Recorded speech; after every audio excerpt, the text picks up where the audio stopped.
Hello friends, आज के इस वीडियो में हम अंडरकट के बारे में समझेंगे।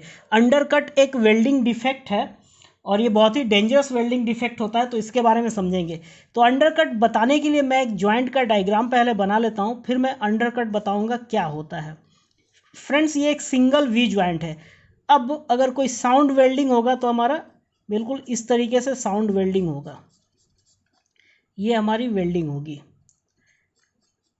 अब अंडरकट फ्रेंड्स एक्चुअली होता क्या है, जो हमारा बेस मेटल है,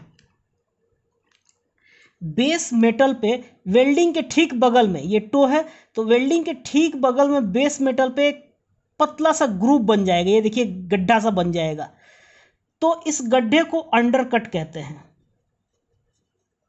ये बिल्कुल वेल्डिंग के बगल में बनेगा और ये वेल्डिंग के एक साइड में भी हो सकता है या दोनों साइड में भी फॉर्म हो सकता है। ये गड्ढा या ग्रुप बोलेंगे इसको, तो बिल्कुल वेल्डिंग के बगल में फॉर्म होगा, यही अंडरकट होता है। मैं एक टॉप व्यू बनाता हूँ, टॉप व्यू से आपको क्लियर होगा। ये देखिए, ये हमारा वेल्डिंग है, वेल्डिंग कुछ कुछ ऐसे होगा। अब क्या होगा फ्रेंड्स, वेल्डिंग के दौरान अब अगर बेस मेटल पे अगर फॉर्म होता है तो ऐसे बिल्कुल साइड में अंडरकट फॉर्म होगा और ये वेल्डिंग के लेंथ पे पैरेलल ही रहेगा, वेल्डिंग से हमेशा पैरेलल होगा और ये किसी भी दूरी तक हो सकता है, पूरी वेल्डिंग तक भी हो सकती है या आधी वेल्डिंग या कुछ लेंथ तक, लेकिन ये जब भी चलेगा ऐसे वेल्डिंग से पैरेलल चलेगा। फॉर एग्जांपल ये वेल्डिंग की एक साइड में तो ऐसा, अगर वेल्डिंग के दूसरे साइड भी है तो ऐसे वेल्डिंग के पैरेलल ही होते जाएगा। तो इसकी दो खासियत है, पहला तो ये बेस मेटल पे फॉर्म होगा, बेस मेटल, लेकिन वो जो बेस मेटल होगा नियर टू वेल्डिंग या एडजसेंट टू वेल्डिंग, तो वेल्डिंग के बिल्कुल नज़दीक होगा, वेल्डिंग से सटा, लेकिन बेस मेटल पर। और दूसरा, ये हमेशा पैरेलल होगा वेल्ड मेटल के, पैरेलल टू वेल्ड मेटल। तो ये दो खास बातें हैं इसकी। अब मैं फोटोग्राफ की मदद से आपको दिखाऊंगा तो आपको और क्लियर हो जाएगा। ये देखिए फ्रेंड्स, ये अंडरकट है, ये हमारा वेल्ड मेटल है, ये पेरेंट मेटल या बेस मेटल। अब देखिए, ये वेल्ड मेटल के बिल्कुल ठीक बगल में आपको एक गड्ढा दिख रहा होगा ड्राइंग में, फोटो में। ये जो गड्ढा है यही अंडरकट है, देखिए। और अगर आप ध्यान से देखेंगे तो ये गड्ढा बेस मेटल पे है, वेल्ड मेटल पे नहीं है, बेस मेटल पे है, लेकिन वेल्डिंग के ठीक पैरेलल जा रहा है, वेल्डिंग के समानांतर जा रहा है बिल्कुल। ये दूसरे डायग्राम में भी देखिए, ये हमारा गड्ढा है और ये वेल्ड मेटल है, तो ये देखिए जो गड्ढा है बिल्कुल पैरेलल जा रहा है, यही है अंडरकट।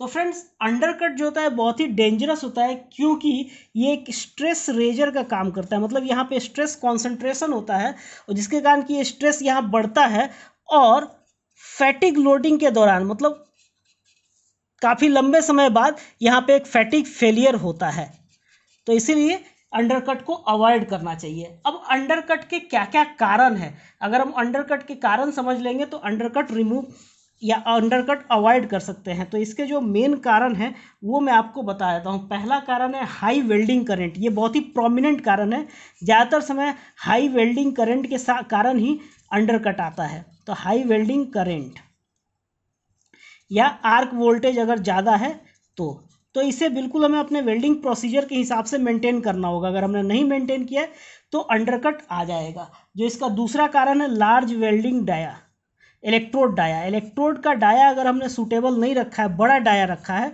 तो हमें अंडरकट मिलेगा। तो इसके लिए हमें एप्रोप्रिएट डाया का इलेक्ट्रोड यूज़ करना पड़ेगा। इसका जो तीसरा कारण है वे इलेक्ट्रोड एंगल, अगर इलेक्ट्रोड का एंगल हमने वेल्डिंग के दौरान इलेक्ट्रोड का एंगल सही नहीं रखा है, इनकरेक्ट रखा है, तो भी अंडरकट आएगा। और इसका चौथा कारण है longer arc length, arc length अगर लंबा है, आर्क लेंथ लॉन्गर है, तो भी अंडरकट आएगा। तो फ्रेंड्स, इन कारणों को अगर हम अवॉइड कर लेंगे तो हमें अंडरकट नहीं मिलेगा। आई होप आपको ये वीडियो अच्छा लगा होगा। Thank you very much.